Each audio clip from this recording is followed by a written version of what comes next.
மதமும் மதத்தன்மையற்ற மதமும். மதம் தனி மனிதனை சார்ந்தது. மதம் அகப்பழைத்தை சார்ந்தது.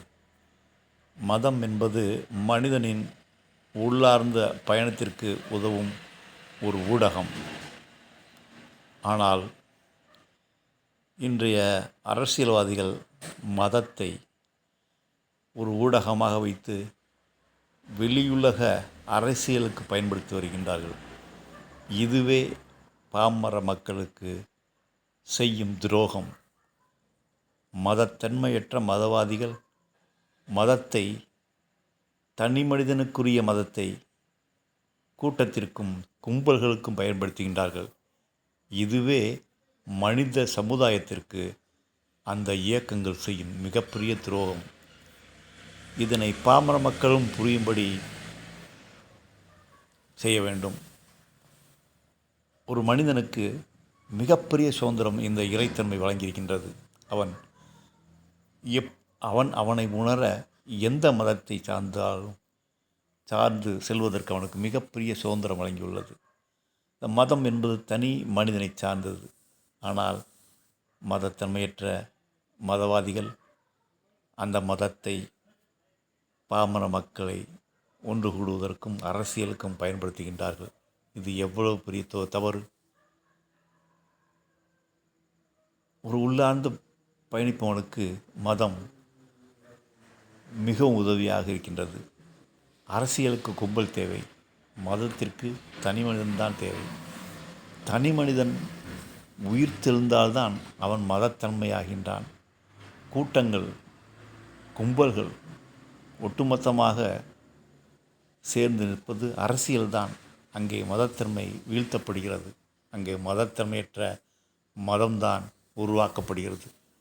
மதத்தன்மையற்ற மதவாதிகள் செயல்கள் எப்படி இருக்குமென்றால், அவர்களின் தேவைகளுக்கு மற்றவர்களை பொருளாக பயன்படுத்துவார்கள். மற்றவர்களை பயன்படுத்துவதில் அவர்கள் அறமற்ற செயல்கள் வழியாக மனித சமுதாயத்தை பயன்படுத்துவார்கள்.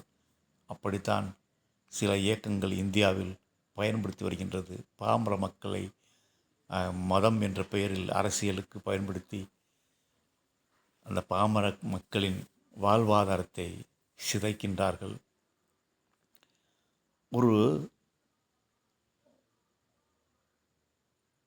ஒரு அரசியல்வாதி ஒரு தெய்வத்தை கொண்டாடுகின்றான், அதற்காக கோயில் கட்டுகின்றான்.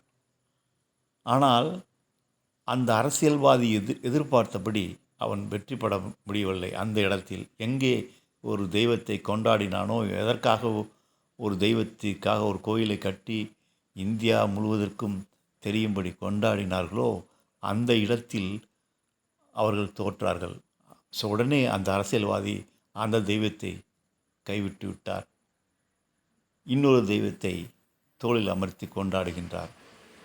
இவர்கள்தான் மதத்திறமையற்ற மதவாதிகள், சந்தர்ப்பவாதிகள். அவர்களுக்கு சாதகமாக இல்லை என்றால் தெய்வங்களையும் தூக்கி வீசிவிடுவார்கள், தெய்வங்களை மாற்றிக்கொள்வார்கள். இவர்கள் கையில் இந்தியா இன்று மாட்டிவிட்டது. இந்தியா மாட்டவில்லை, மாட்டும்படி அவர்கள் செய்துவிட்டார்கள். நூற்றாண்டு திட்டங்களின் வழியாக இந்த பாமர மக்களை நுட்பமாக ஏமாற்றி வாக்குகளை வாங்கி, இப்பொழுது வாக்கு இயந்திரத்திலும் அவர்கள் விளையாடி தோற்கின்ற இடத்திலெல்லாம் ஜெயித்து விடுகின்றார்கள். கடந்த தேர்தலில் கடந்த பாராளுமன்ற தேர்தலில் வாக்கு எண்ணிக்கை நடந்த பொழுது மதியம் 2 மணியிலிருந்து 5 மணி வரை சரியாக எண்ணப்படவில்லை. எனக்கு வந்த செய்திப்படி உள்ளாட்சித்துறை அமைச்சர் IAS அதிகாரிகளை மிரட்டி வாக்கு எண்ணிக்கையை மாற்றியுள்ளார்கள் என்று செய்தி வந்தது.